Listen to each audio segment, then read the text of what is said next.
Vladimir Putin fez seu discurso anual para a Assembleia Federal em Moscou nesta terça-feira, dia 21 de fevereiro. E eu vou trazer um resumo desse importante discurso do presidente russo. Sejam todos muito bem-vindos ao Conexão Londres com o Ivan Kleber. E a gente se vê logo depois da vinheta.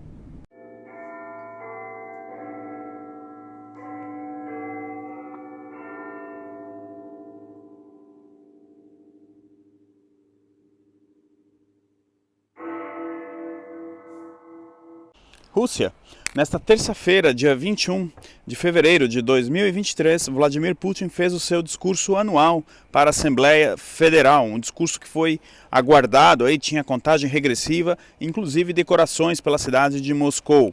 Na primeira parte do seu discurso, de 1h e 45 minutos, ele focou em colocar a culpa no conflito que acontece na Ucrânia, no Ocidente. Ele disse que por muito tempo o Ocidente vem patrocinando, ajudando os neonazistas que atuam ali na Ucrânia. Ele trouxe algumas citações históricas dizendo que não é a primeira vez que isso acontece e que de tempo em tempo a história se repete e novamente os russos são chamados para se defender, para defender a Rússia, a pátria-mãe.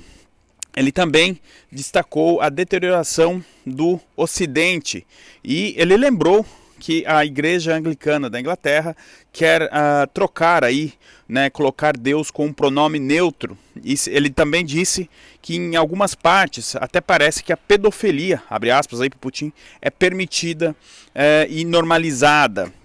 Então aí ele também usa essa questão retórica da moral no Ocidente estar em decadência, não é?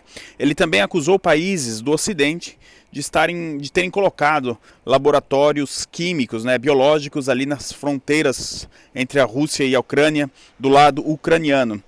Nenhuma novidade nessa primeira parte do discurso de Vladimir Putin, não é? Ele também agradeceu aos combatentes que estão na Ucrânia, realizando a operação militar especial. Novamente, ele evita de usar o termo guerra e continua chamando ali, aquilo que ele chama de intervenção ali, a sua operação especial militar.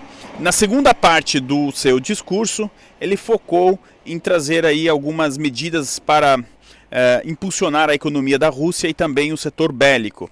Ele trouxe ali alguns detalhes importantes, alguns investimentos, algumas medidas que vão impulsionar então a capacidade da Rússia de produzir armas para, o que ele diz, de defesa, não é? E também alguns incentivos, impostos que ele está alterando para dar aí uma turbinada na economia da Rússia. Ele disse que tudo isso que está sendo feito é para preservar a herança que ele recebeu, que os russos receberam de seus ancestrais e para passar para as futuras gerações e que, portanto, toda esta operação, essas medidas econômicas que ele anunciou, enfim, são para as gerações que estão por vir, pelas crianças da Rússia. Na parte final de seu discurso, ele trouxe algo não tão diferente, mas com algumas novidades, se a gente pode dizer assim. Ele disse que o Ministério da Defesa russo precisa estar preparado para realizar testes nucleares, caso os Estados Unidos também o façam.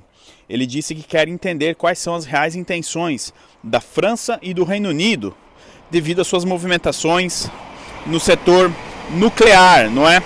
Então ele disse que uma guerra, uma eventual guerra nuclear, dificilmente seria vencida por alguém e que a Rússia não vai atacar primeiro.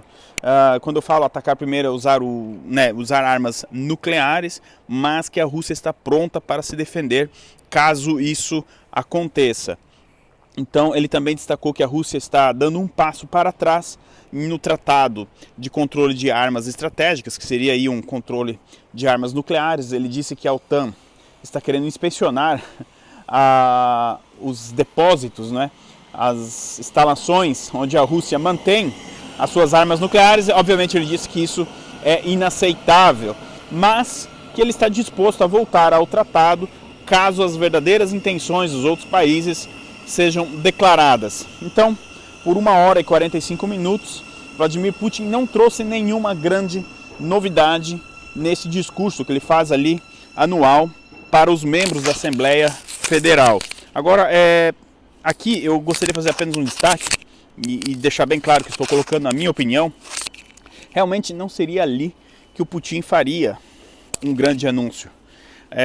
Nós já estamos acostumados, quando o Vladimir Putin aparecer sentado na mesa dele lá no Kremlin, aí sim a gente pode esperar alguma novidade mais, enfim, algo de diferente, alguma movimentação mais precisa. Agora, quando ele faz esses discursos para uma plateia, no caso ou do Congresso russo ou até mesmo para a Assembleia Federal, ali dificilmente vai ser feito um anúncio que vai impactar diretamente na guerra, na geopolítica, enfim. Porque ali ele está falando para dentro. Essa Assembleia Federal, lembrando que a Rússia é um país formado por várias federações, não é? Estão os representantes dessas federações. Então é como se ele estivesse fazendo uma prestação de contas para os representantes aí das várias federações na Rússia. Por isso eu confesso que não esperava aí nenhuma grande novidade, como de fato não aconteceu. Agora, quando ele aparecer sentado lá na mesa no Kremlin, aí a gente pode esperar alguma novidade. Lembrando que o ministro das Relações Exteriores da China está visitando Moscou essa semana e inclusive hoje ele chegou em Moscou. Algumas vozes dizem que a que a China vai tentar convencer a Rússia a de alguma maneira voltar à mesa de negociações.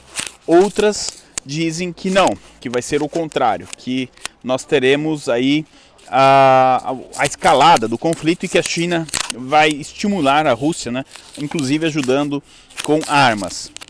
Bom, se do lado russo Vladimir Putin está recebendo uma visita, o lado ucraniano também, né? Nós trouxemos aqui na segunda-feira, dia 20, que Joe Biden visitou Kiev e hoje, terça-feira, 21, é a vez da primeira-ministra da Itália, Giorgia Meloni, visitar Kiev e dar aí o seu apoio à Ucrânia. Aparentemente, a Itália vai se comprometer em entregar 4 jatos de guerra para a Ucrânia. Esse foi o resumo, então, aí do discurso do Vladimir Putin, Assembleia Federal na Ucrânia. Eu trouxe aqui os principais pontos.